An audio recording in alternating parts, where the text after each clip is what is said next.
Good evening and welcome to Slam the Gavel, the show that tells it all regarding family court, other court issues, as well as CPS. I am your host, Marianne Petrie.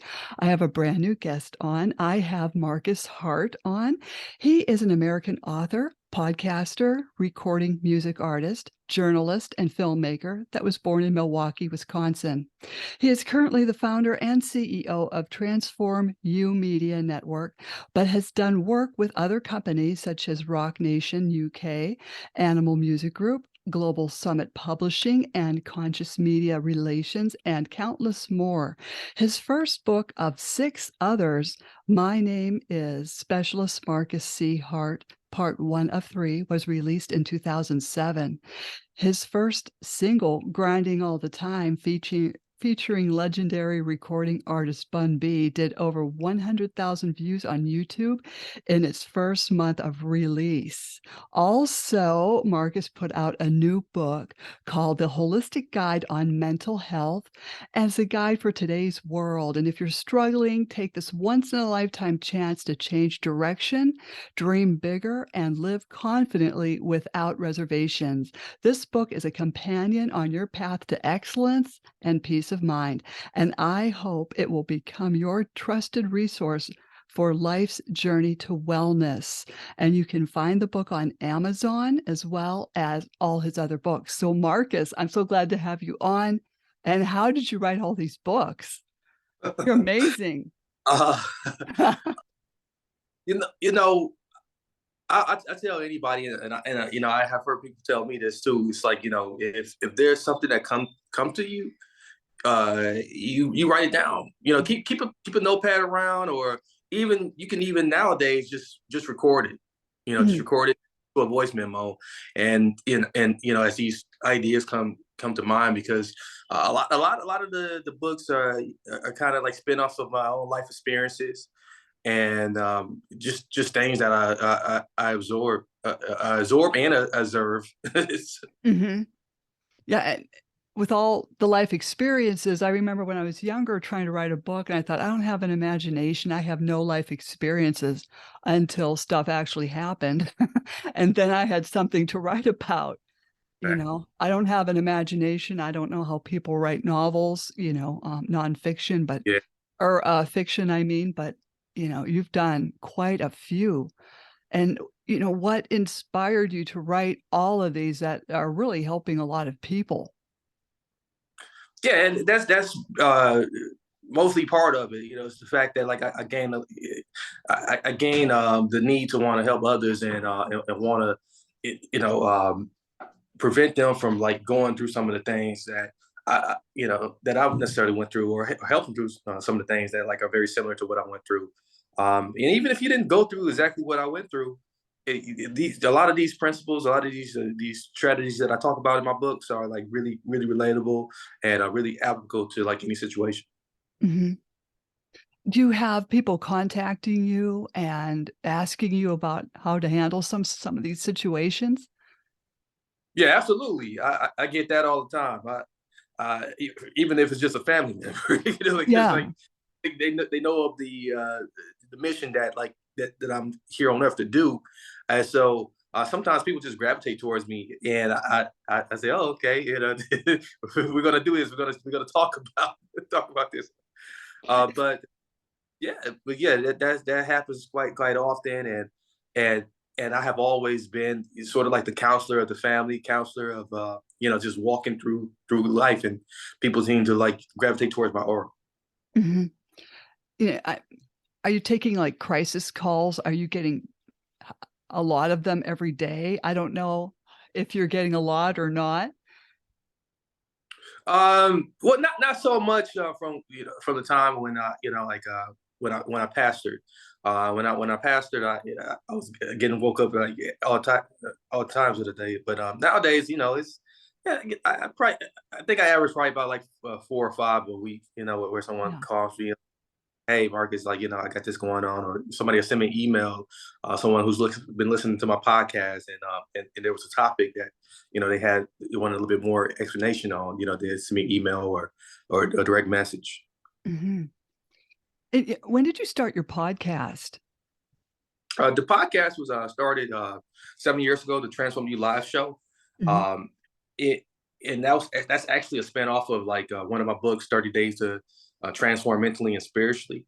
Mhm. I, at the time, I was looking for a way to like uh, spread the word more about that book, and also get on more speaking stages. But it seemed like that part of my career was starting to slow down a bit. And someone suggested to me that like I start a podcast. I said, "What the heck is a podcast?" Right. Yeah. So I was actually contacted like many today, and so I googled it and I said, "Oh, that's very similar to radio. I can do that," because I had been interviewed a lot during that same year, and I said, "Oh, that'd be cool to be the take the person take the seat of interviewer, rather being the interviewee." Mhm. So yeah, and out of that, Transform Your Live show was birth. Definitely. You also wrote the book 10 Things Wisconsin Government Conceal. You know, tell me about that. How did you start that and write that? Sounds very intense. Yeah, that's very heavy material, many people, today, like they say, they want me to expand more on it because it was a short paper that I turned to a kiddo book, and it comes from just my experiences running for public office. Mhm. Uh, I ran for public office in 2016. I was very close to winning, and what I observed just going through that whole political process and becoming a politician was that like there's a lot of things that's going on in our government that that people they're just not honest about, Mhm. and there's a lot of colluding, a lot of things that like are directly targeted, at like a certain set of people, um, that's just like despicable, and I felt it was my duty to kind of put that out in the paper. See, I think you should have won because I think you would make a difference in that town, you know?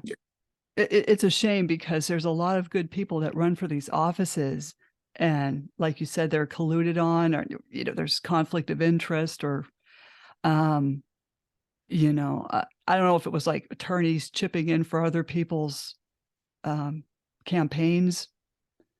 I'm sure that Yeah. was going on too. Oh yeah. Yeah.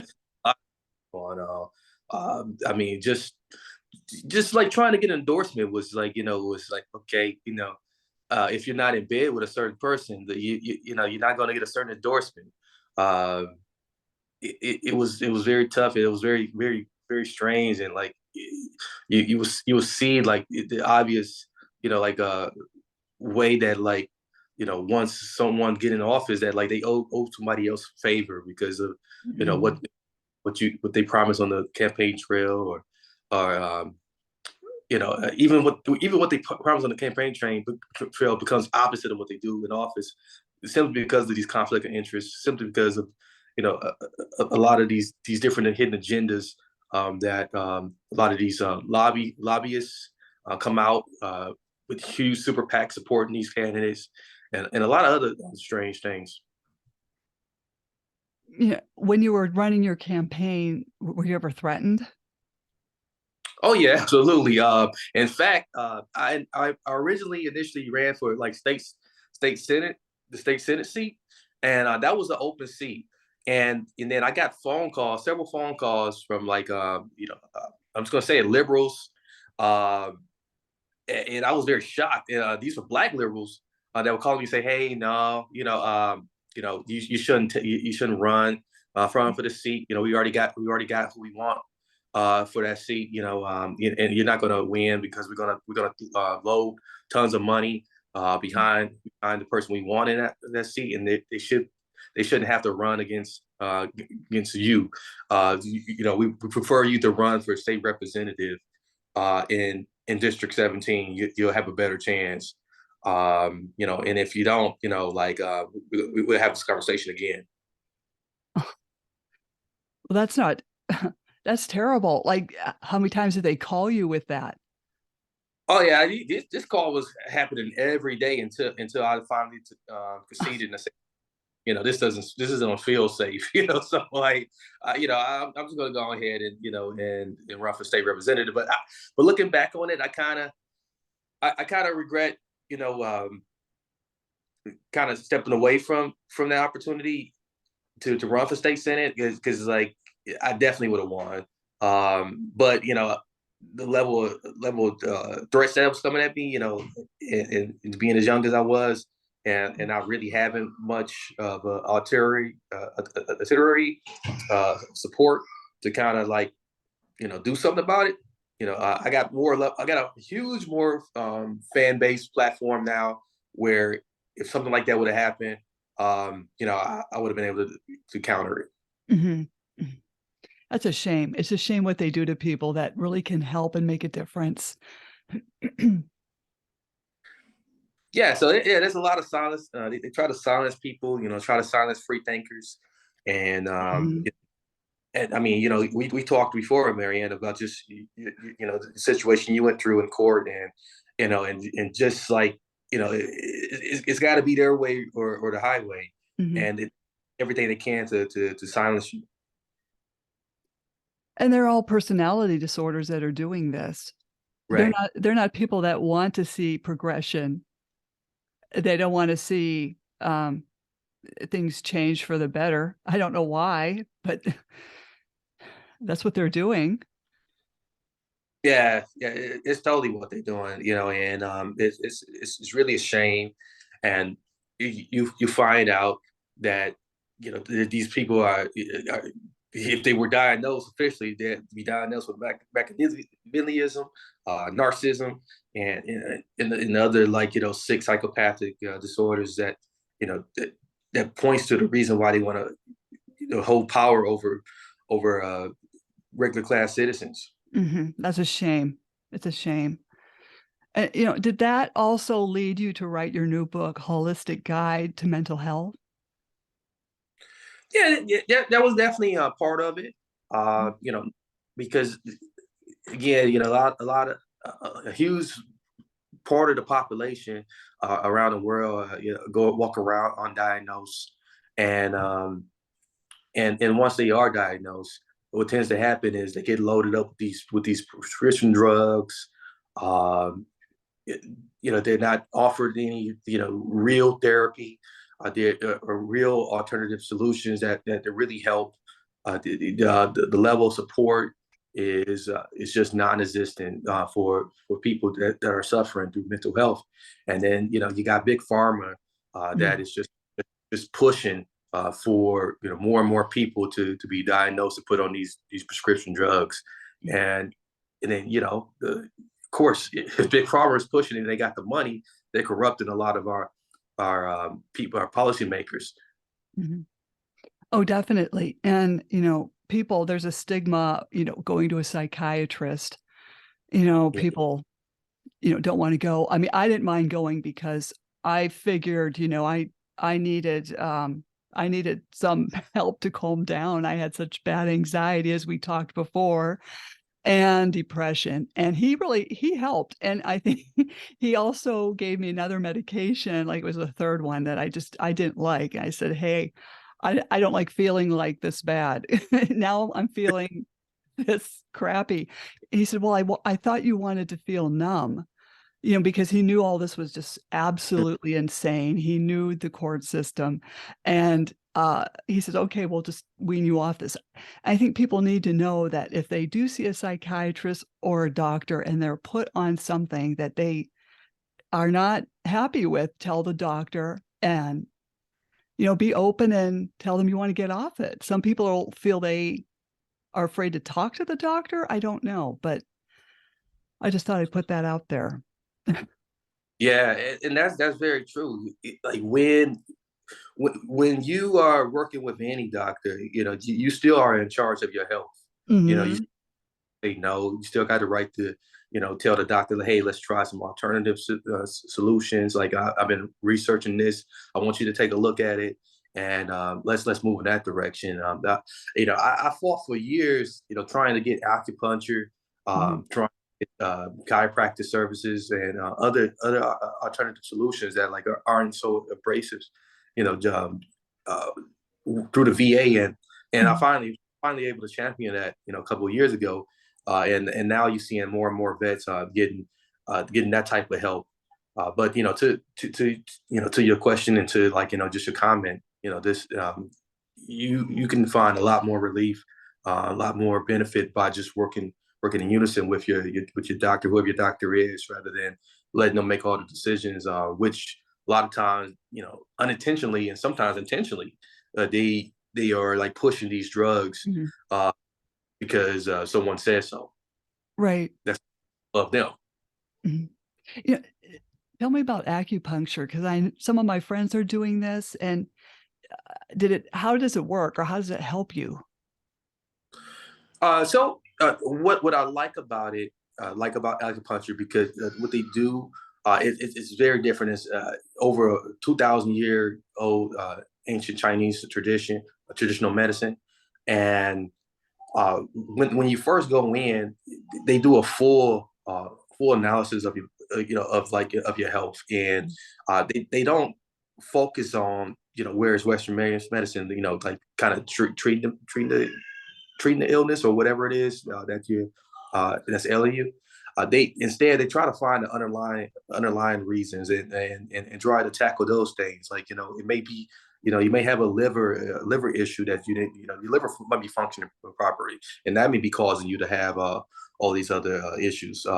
Maybe you have issues that's dealing with your blood circulation, Mm. and and a lot of that can like uh, screw up a lot of other things going on in your body. So, after they do this full analysis, you finally come in, for a couple of treatments, and you lay on the bed, and they got these little small needles. You can barely feel them. You might feel the first one, and then after that, you don't feel anything. Uh-huh. And they put them in different points of the body, and to allow the body to to heal itself the Mm. way it's supposed to.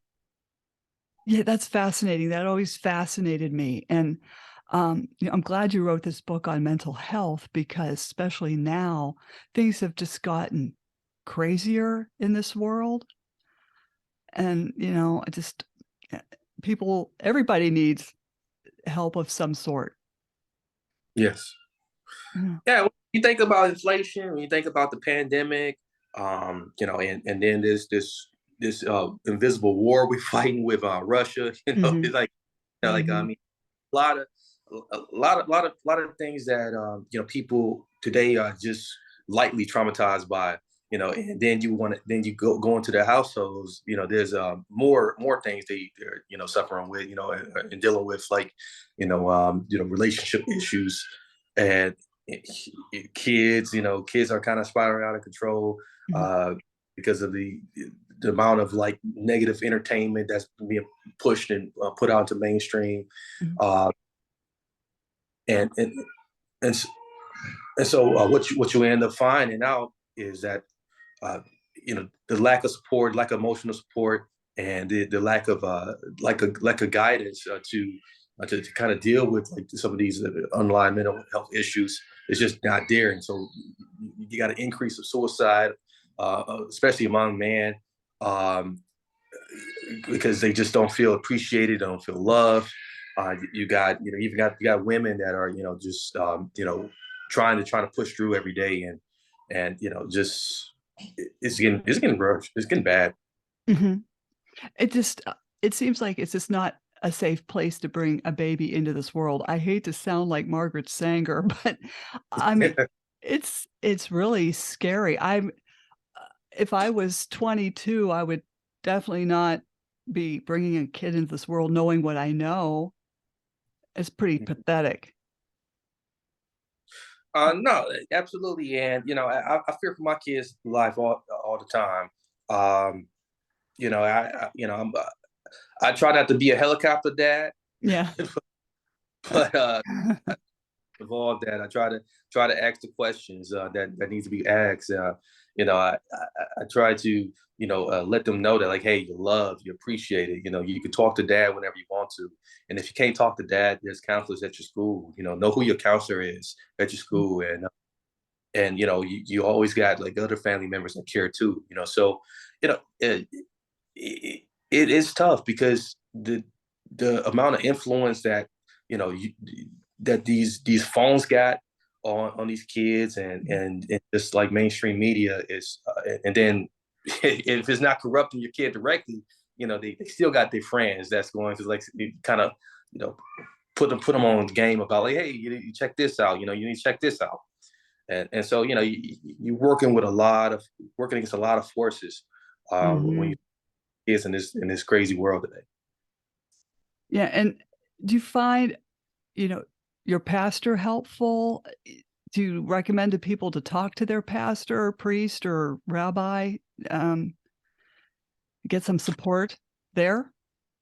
Yeah, I was just talking with someone yesterday on my pod, and we Mike Gibson, from NFL star, who who found himself very heavily addicted to drugs and alcohol, and one thing we both agreed on is the importance of having a top five number of people that you can reach out to, and one person on that list is like someone who can provide spiritual support.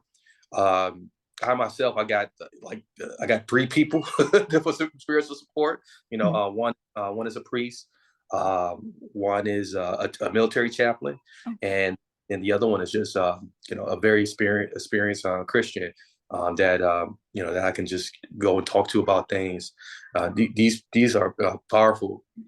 That's definitely a powerful option to have on your top five people oh, uh, yes. to talk to when a crisis strikes, Mhm. or need someone to talk to and hear you out and vent to.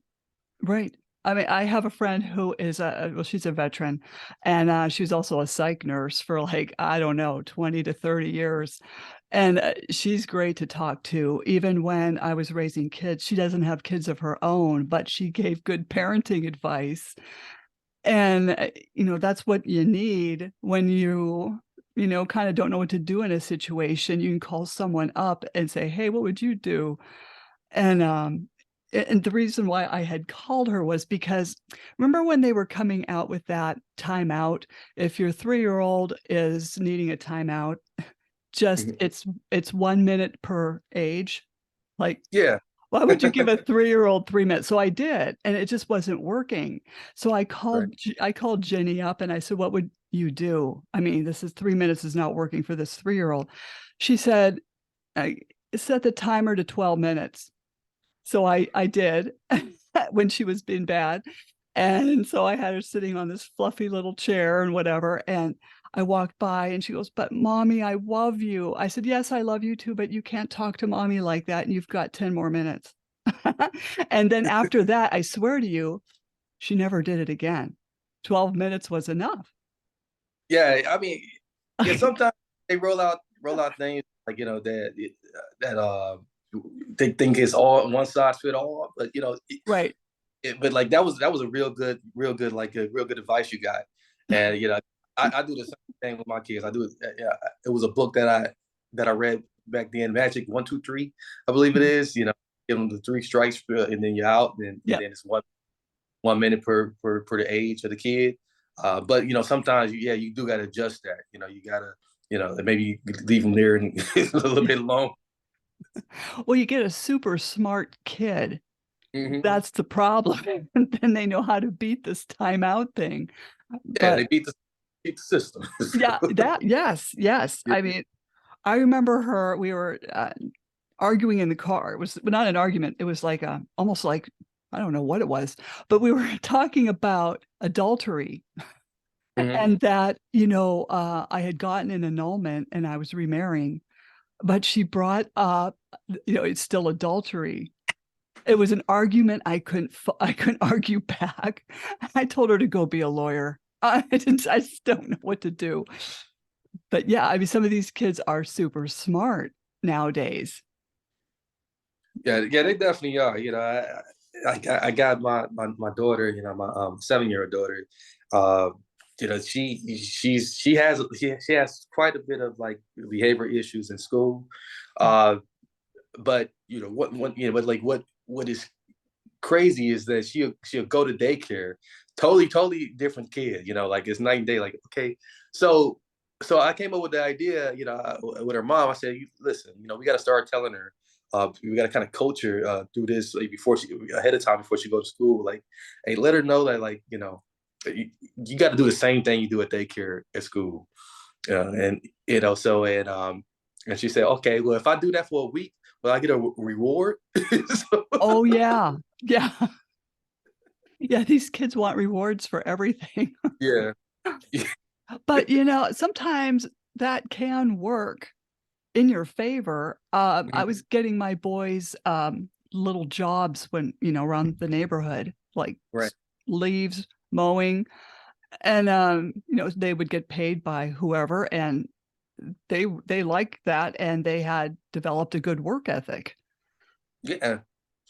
Yeah, and you really should reward your kids, and you know, but like what I definitely try to keep an eye on is, like, the manipulation that, like it, because, like, what you'll find out is, like, okay, well, are you only doing this because you want something, Hmm. or you really learn it.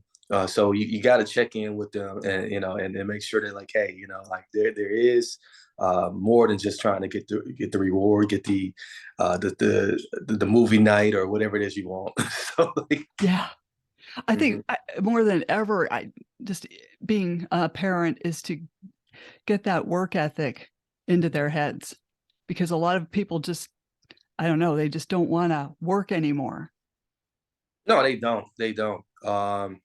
Yeah, and you find out that, like, it's equally important too, as a parent, to, like, kind of, like, be the leader and, like, working, like, working around the house, make sure the Mhm. kids see, working around the house, keeping the house organized, make sure the kids, like, know that, like, there's a purpose outside of, that you do outside of, like, being a parent.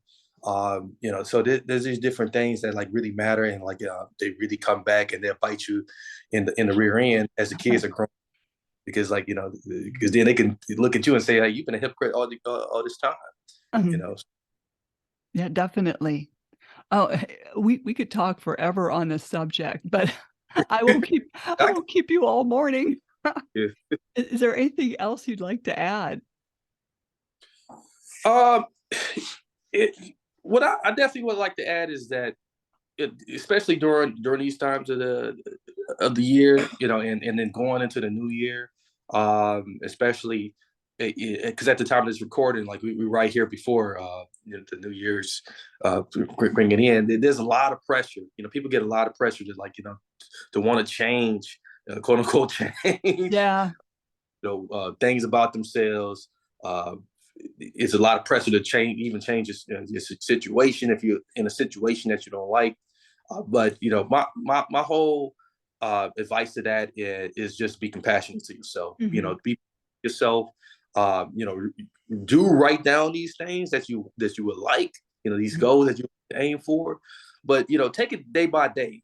Take it moment by moment. Look, just, like, celebrate the small wins, so that, Mhm. like, up into big wins. And I think there's a lot of a lot of lack of compassion for oneself, and because of, like, the pressures of social media, scrolling down your timeline, and you're seeing what someone else is doing, and we got to bring it back, to remember that, like, the uh, how do we feel about ourselves? Check in Mhm. with yourself often. Yes. Ask for external support, and ask them, like, hey, is there something I can do differently to kind of, like, work towards this, and just don't make a resolution just because it's a thing to do, as Mhm. a set little small goals every day that's going to roll and push you forward towards your big goal. Mhm. Now, how can people reach you if they have any questions? Oh yeah, very easy. I'm available on Instagram. My IG is Marcus Hart _official. That seems to be everyone's favorite way to reach out to me directly on there. Uh, I'm also on Facebook, Marcus Hart um, official 414, I believe it is. Um, and of course, you can check out my podcast on any podcast app, on YouTube, just by searching the Transform You Live show. You'll even find the episode with me and Marianne on there too. A Yeah. very good episode we did. So yeah, that is the best ways to reach me out, and I'm on Twitter too, Marcus_Hart. Excellent. Well, I'd like to have you back on again, and we just have great conversations. So I will let you go enjoy your day, and don't jump off. Slam the Gavel podcast to help the public understand what really goes on in these family courtrooms. I am your host, Marianne Petrie, author of Dismantling Family Court Corruption, Why Taking the Kids Was Not Enough, and Cry Out for Justice, Poems of Truth. Please join us again here with Marcus Hart in the future and other exciting guests. Thank you so much, Marcus. Very welcome.